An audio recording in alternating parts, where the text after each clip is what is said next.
Hey Clarity crew, it's me, Islamic Clarity, here to make Islam's teachings clear to the world in English. Today we're going to be looking at some clips from Sabeel Ahmed. He is a Muslim da'i who focuses on spreading Islam to Westerners. He has over 200,000 subscribers on his YouTube channel with over 20 million views.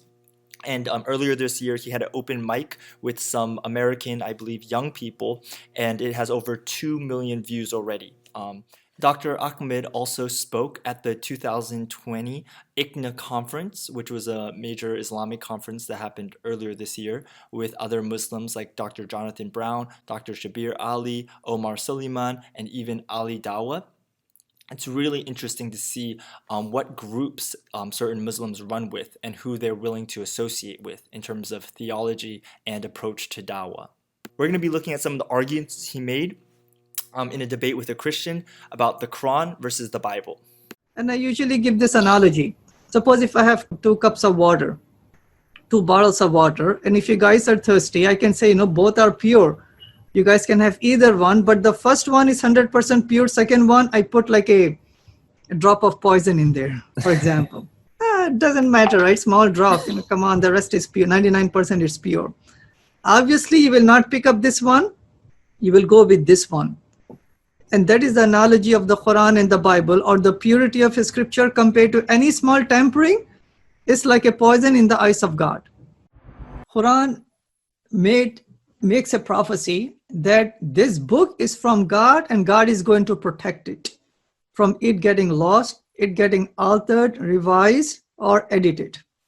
Unlike the other scriptures, whether it be Old, New Testament, Hindu, Buddhist, any scripture, Quran is the only scripture word to word, first page, last page, first word to the last word. It's exactly the way that God has revealed 1400 years ago.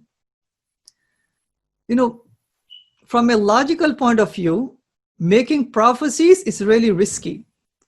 Suppose if he were a false prophet, for him to make a prophecy that, my Quran is going to be preserved, it's a risky prophecy. Because in his lifetime, perhaps he can have the soldiers around it, put it in Bank of America, for example, right?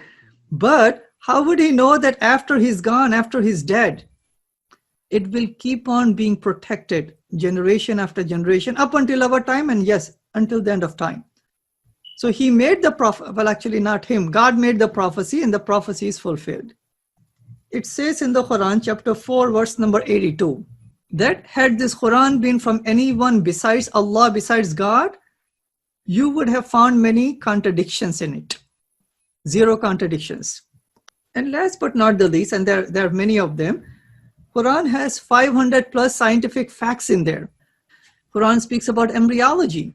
And the modern embryologists, they're surprised, like Dr. Keith Moore, for example.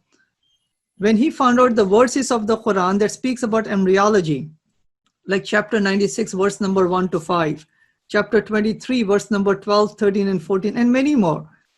Quran describes, even before the invention of the microscope, what is the shape of the fetus from the time of the conception all the way to the adult. Yeah, and to be honest, I as I said at the beginning, I don't think I am I don't think I have the kind of learning or knowledge or have done the research to be able to dispute some of those things, but at least I appreciate being able to learn about them and discuss it. Dr. Ahmed said, and I quote, Quran is the only scripture word to word, first page, last page, first word to the last word, is exactly the way God has revealed 1400 years ago, end quote. He also said, Quran describes, even before the invention of the microscope, what is the shape of the fetus from the time of conception all the way to the adult. So, I really appreciate Dr. Ahmed putting these things on the record very clearly. It's so fascinating to see that he is continuing to rely on the scientific miracles argument and also the idea that the Quran is exactly the way God revealed it 1400 years ago. I do not fault the Christian for not having a robust understanding of this topic in order to engage with Dr. Ahmed. That is what we're doing here at Islamic Clarity. We will be digging into these topics a lot more, but for now it's very good to get Dr. Ahmed on the record with his stance. Thank you so much, Dr. Ahmed, for your Islamic clarity, and I'll talk to you guys soon. Bye.